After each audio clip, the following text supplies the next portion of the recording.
Главная и основная проблема в том, что ты все делаешь неправильно. Увидев плохие результаты, ты сразу начинаешь расстраиваться, опускаешь руки, и вся работа над каналом оказывается напрасной. Сегодня мы исправим твои основные ошибки и направим твой канал в нужное русло. Первая и самая главная ошибка, с которой сталкивается любой начинающий ютубер, это визуальная упаковка любого ролика. И первое, про что мы поговорим, это, конечно, про показы. Когда ваш ролик появляется на главной странице или в рекомендациях, это уже считается за показ. И понятно, что если канал маленький, а аудитория еще не сформирована, то YouTube, он будет скуп на показы, и первое время вы будете очень медленно набирать просмотры. И это очевидно, ведь каждую нишу на YouTube в любом случае уже кто-то дозанял. И зритель, увидев знакомого автора и ваш ролик на ту же тему, понятное дело, выберет более популярного автора, которого он уже знает, которому он уже доверяет. То есть перед тем, как смотреть видео, любой зритель в любом случае проходит один и тот же путь. Сначала он видит вашу обложку на главной странице, в рекомендациях, он на нее кликает, и только после этого начинает просмотр видео. И тут кроется главная ошибка любого начинающего ютубера. Он не уделяет должного внимания созданию обложки, так называемого превью, и заголовка. И это понятно. Ты вложил кучу времени и сил в производство контента, ты целый вечер снимал свой видеоролик, и тебе хочется уже скорее донести его до твоей аудитории, поэтому ты скорее загружаешь ролик на свой канал, кое-как делаешь обложку и название, и публикуешь ролик в открытый доступ. И этот путь абсолютно неверен. Попробуй выполнить 2 моих совета, и я тебе гарантирую, что ты удивишься от итогового результата. Итак, в следующий раз, когда ты будешь делать свою обложку, потрать на нее в 2 раза больше времени, чем ты тратишь обычно. И второй совет.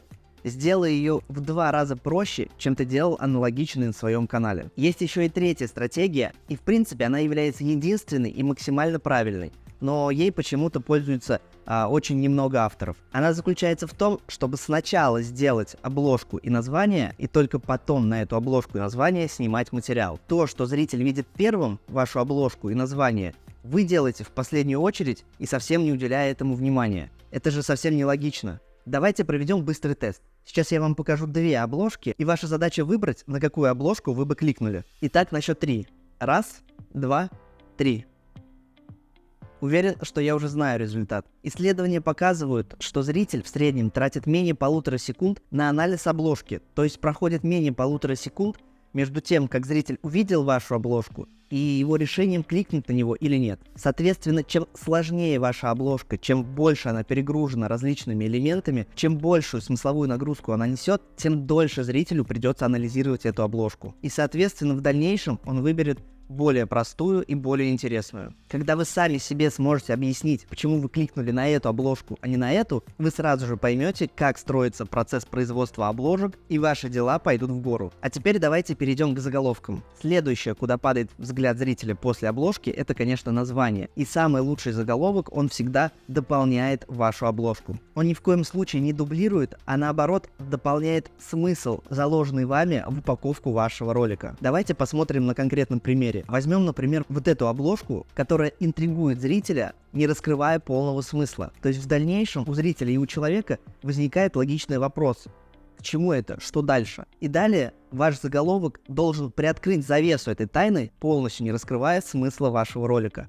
Ваш заголовок также должен оставаться некой интригой, то есть в совокупности обложка плюс название, они образуют единое целое, которое должно захватить внимание зрителя и заставить его нажать на ваш ролик. Заставить его выбрать вас наряду с вашими конкурентами. Кстати, это еще один способ улучшить ваши обложки, это всегда проводить анализ ваших конкурентов. Какие ролики пользуются популярностью, а какие не очень. Кстати, за статистикой кликабельности по своим обложкам вы очень просто сможете посмотреть в аналитике своего YouTube канала. Это делается в творческой студии, где вы можете посмотреть общий CTR, общую кликабельность и CTR отдельно взятого ролика. И тут кроется еще одна ошибка новичков. Каждый ищет вот это золотое число, золотую цифру, которая обозначает идеальный показатель CTR.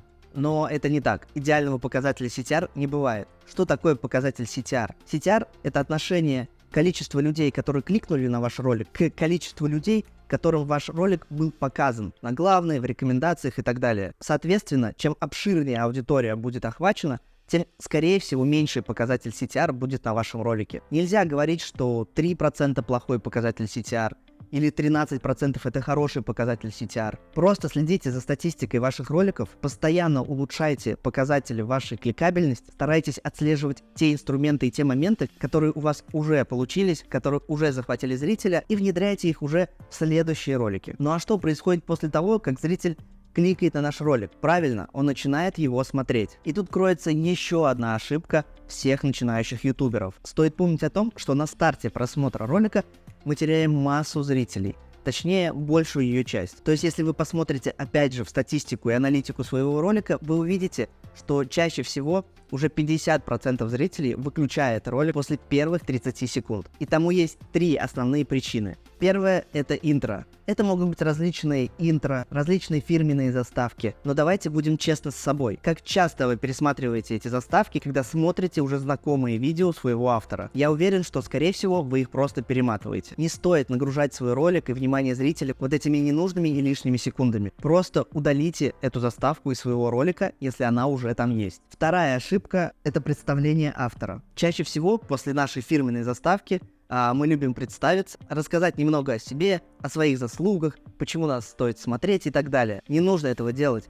Сделайте это уже после того, как вы зацепили внимание зрителя. Это можно сделать через 1-2 минуты, когда уже ваш целевой зритель остался на вашем ролике. Ну и далее идет третья ошибка, это вступительная часть нашего ролика, точнее ее основной части. Многие авторы слишком медленно и долго разгоняют основной контент, основной материал, и зритель просто начинает скучать, не понимает, почему нужно ему смотреть дальше этот ролик, и закрывает его. В первых секундах вам стоит, наоборот, максимально захватить внимание зрителя. Анонсируйте самую основную мысль вашего ролика, то, зачем, по вашему мнению, пришел ваш целевой зритель. Озвучьте ее в самом начале, чтобы далее зритель продолжал смотреть ваш ролик. Или, например, сделайте нарезку основного экшена вашего ролика. То есть киньте некую затравку вашему зрителю, чтобы вызвать у него интерес и заставить остаться на ролике, чтобы посмотреть эти моменты целиком. Надеюсь, что я достаточно подробно объяснил и рассказал про основные ключевые моменты и основные ошибки начинающих ютуберов, чтобы вы уже сейчас пошли и стали исправлять их в своих роликах. Для закрепления давайте повторим. Первое — это обложка. Уделяйте ей достаточно внимания, анализируйте конкурентов и делайте максимально цепляющую обложку,